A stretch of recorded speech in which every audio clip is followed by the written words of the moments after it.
कि जब आप बौने लोगों के बारे में और बौने लोगों को बड़ा बनाते हैं और छोटे लोग सत्ता पे काबिज हो जाते हैं, इंस्टीट्यूशन पे काबिज हो जाते हैं, तो छोटे लोगों की तस्वीरें देख देख कर आपका बच्चा भी छोटा बनने की कोशिश करता है। और हमारे देश में तो बहादुरों को कायरता के साथ इतिहास ने दफनाया, समाज ने दफनाया, और समाज ने उन बहादुरों को, जिनकी बहादुरी का किस्सा किसी से छुपा नहीं था, उसको बताने में बड़े शर्मा शर्मा के बताया।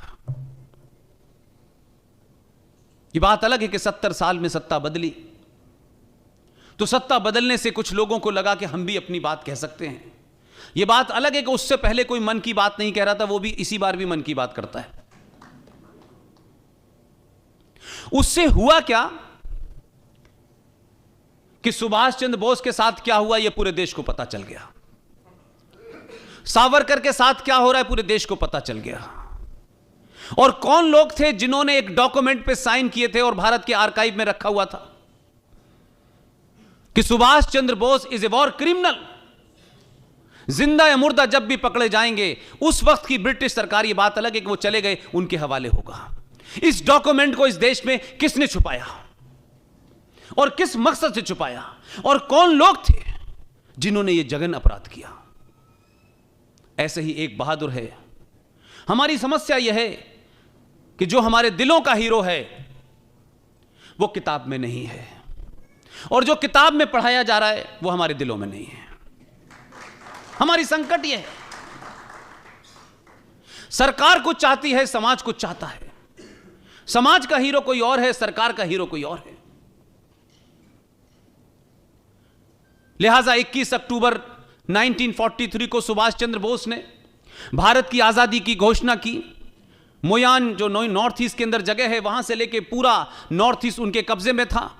बंगाल के अखबार पढ़िए जाकर के बंगाल में, और 70 साल का जीवन कोई किसी भी देश के इतिहास में एक लम्हे के बराबर होता है। उन अखबारों में जाके पढ़िए कि सुभाष चंद्र बोस ने जब इस आजादी की घोषणा की तो बंगाल में बंगाली लोग अपने घरों के बाहर जो भी कुछ उनके पास हथियार था उसे लेके सुभाष चंद्र बोस का इंतजार कर रहे थे कि वो जब आगे बढ़ेंगे तो उनके साथ हम चलेंगे। 21 अक्टूबर को उस घोषणा के बाद इस देश में करेंसी भी जारी की और बैंक भी जारी हुआ, और दुनिया के 11 देशों ने, जिसमें यूएसएसआर जैसा देश शामिल है, उन्होंने उस सरकार को मान्यता दी। लेकिन षड्यंत्र कहीं और नहीं, आपके घर में हो रहा था। कुछ लोगों को ट्रांसफर ऑफ पावर से ट्रांसफर होकर के डीएम से पीएम बनना था, इसलिए उन्होंने तमाम समझौते किए।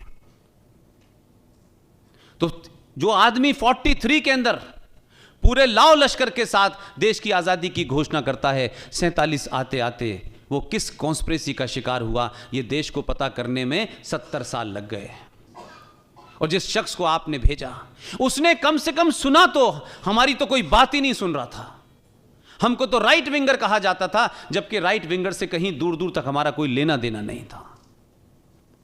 लेकिन बड़ी खामोशी से सुना, धैर्य के साथ सुना, तहम्मुल के साथ सुना, और सुनने के बाद इस नतीजे पे पहुंचा कि दुनिया भर से जितने डॉक्यूमेंट इकट्ठे किए हैं वो बिल्कुल सही हैं। और जब सही बात पता चल गई तो करेज देखिए, ये करेज आपने दिया है। हर दिन ये एहसास कराना होगा कि देश तुम्हारे साथ है।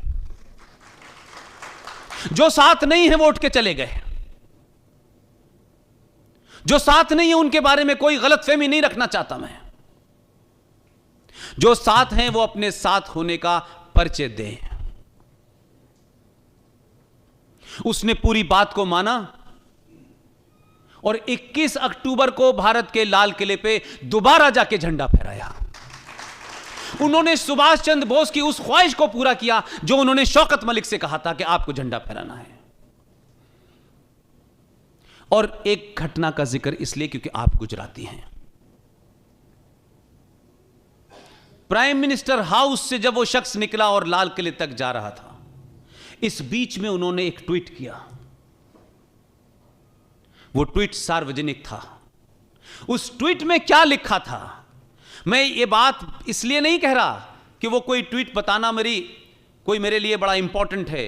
इंपॉर्टेंट ये है कि देश का प्रधानमंत्री 4 साल तक सत्ता पे बैठता है, सब कुछ होने के बाद जरा समझिए कि जो लोग इस देश में दुश्मन हैं उनकी ताकत कितनी गहरी है, उनकी जड़ें कितनी गहरी हैं। उन्होंने अपने ट्वीट में कहा कि मैं झंडा फहराने जा रहा हूं, लेकिन मुझे मालूम है लोग मेरे बाल नोच लेंगे।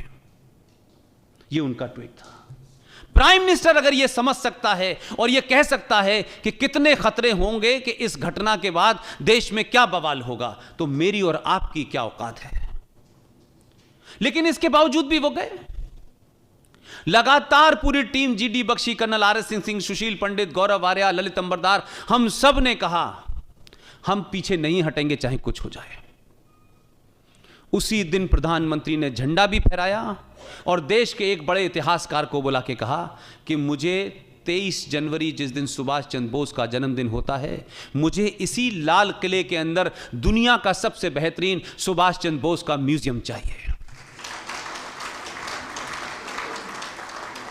आप में से जितने लोग हैं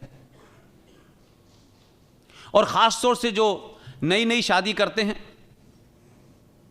और शादी करने के बाद, मुझे अभी तक यह समझ नहीं आया भाई कि जब तक नहीं मालूम था तब तक तो ठीक था। शादी करने के बाद अच्छी खासी अपनी बीवी को लेकर के, जिसे आप चाहते हैं काफी साल जिंदा रहे, उसे सबसे पहले ले जाके ताजमहल में कब्र पे क्या दिखाते हैं आप कि तुम्हारी भी कब्र ऐसी बनाऊंगा। भाई मुझे बताइए, समझ में नहीं आया मुझे। जिस पूरे फ्रॉड नैरेटिव को क्रिएट किया कि ये मोहब्बत का ये निशानी है।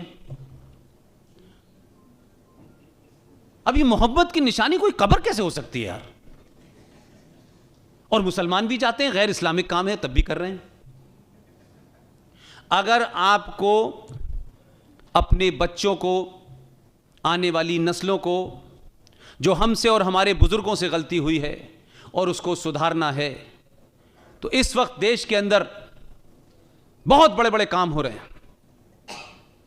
आप लाल किले में जाएं और सुभाष चंद्र बोस के उस म्यूजियम में अपने बच्चे को जब इस किनारे से ले जाएंगे और जब आखिर में निकालेंगे, मेरा दावा है कि वो जो कुछ बोलेगा आपको लगेगा एक और नरेंद्र मोदी तैयार हो गया।